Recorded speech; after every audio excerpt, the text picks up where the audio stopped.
the next 2 years, Next 2 years. 5 years? Ano pang mga gusto mo gawin? Support ko yung sister ko sa sa pageant. Sa sister ko sa pageant. Tapos makeup, tapos modeling, tapos acting. Pwede. Workshop.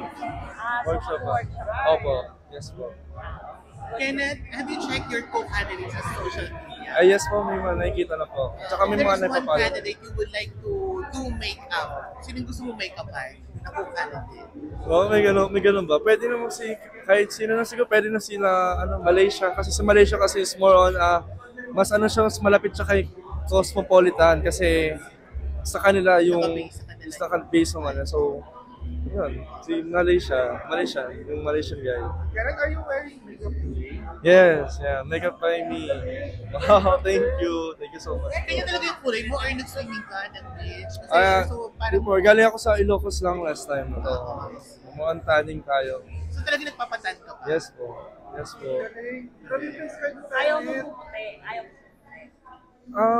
Pwede naman ako sa maputi. Pero yung mga mentor ko, mas advice sila na mas maganda sa mas moreno. Meron ka bang gift na dadalhin for your candidates? Like, siguro lucky talaga yung dyan yung mango.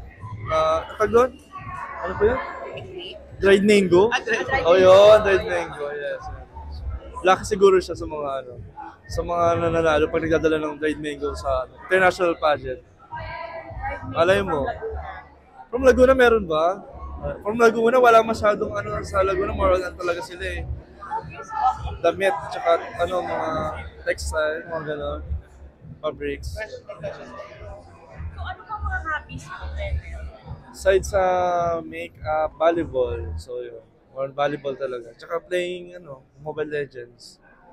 Yeah. Yes. At tsaka TikTok. Pag walang ginagawa, nag-scroll lang ng mga TikTok. So yun. So, may naapanawagan na isa lang lahat ng mga salon sa competition day. Yes, barbershop. Kasi Barbershop pala. ngayon, grabe talaga yung nagiging impact ng male pageantry. Imagine mo na meron kang tito na barbero, tapos yung pamangkin niya yung kasali mismo sa pageant.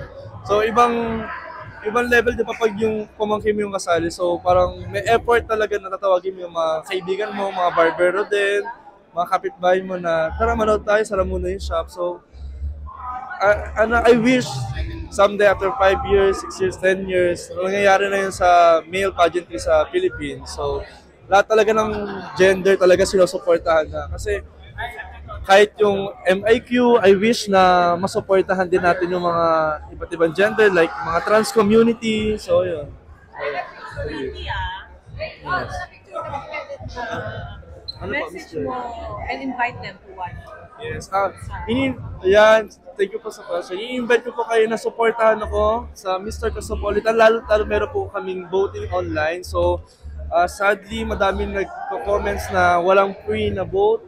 Pero hihingin ko pa rin po yung support sa inyo na gumastos sa kahit kaunti na 59 pesos ba o $1 yun, di ba? 60 pesos sa pag-vote sa akin. I-encourage ko po lahat na supportahan ako sa laban ko sa Mr. Cosmopolitan mag-represent po ng Philippines. Ayun.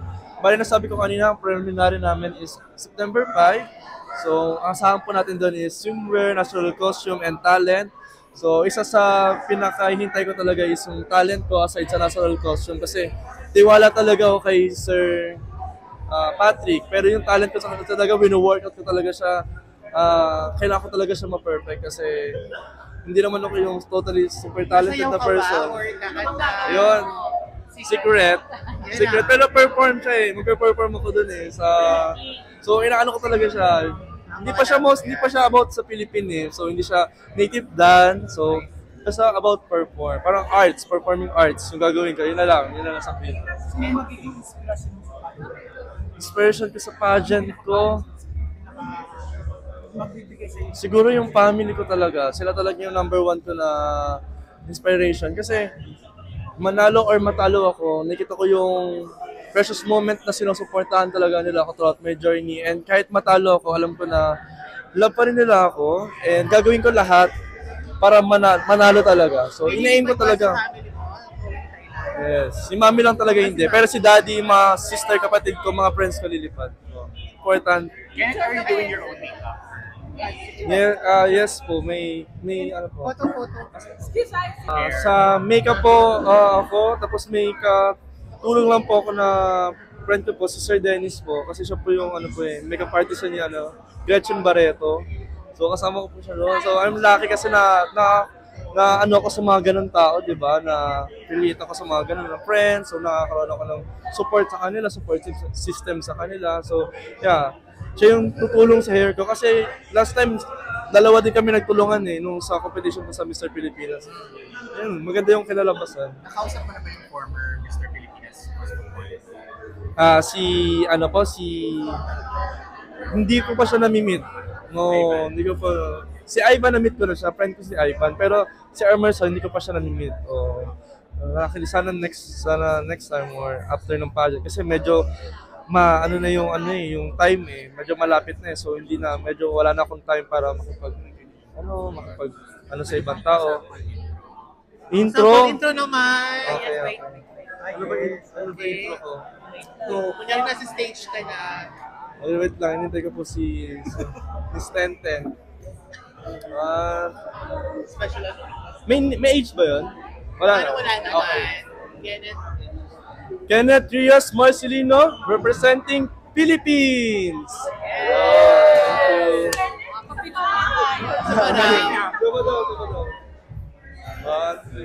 Kenneth Rios Marcelino, representing Philippines. May research ko. Sige. Sige lang. Research ka ba about sa pageant? Yes. Yung advocacy nila, kung Yes. sa lang ganyan. So, can you tell us more about your Mr. Inside. Cosmopolitan pageant sa Thailand? Yung na-search ko about sa pageant is about gentleman with a noble heart, tapos mas gusto talaga nila yung tao na talaga with good attitude, behavior talaga towards the organization. Kasi mahirap talaga pag kaya ako talaga ang ginagawa ko is inaayos ko yung sarili ko na iniiwasan ko yung sarili ko na maging late kasi importante talaga yung time with other people. Kailangan pahalaga natin ng mga oras sila. So, ayun pa lang yung mga dapat na pinapractice ko na bago pag nandun ako sa Thailand, kailangan din ako late or unprepared na person. Last question. Kenneth, ba't ang gwapo mo? Si Mami nandyan eh. Ayun. Kenneth? Ba't ang gwapo mo? Produktong Aprilyn Marcelino. Nanay ko.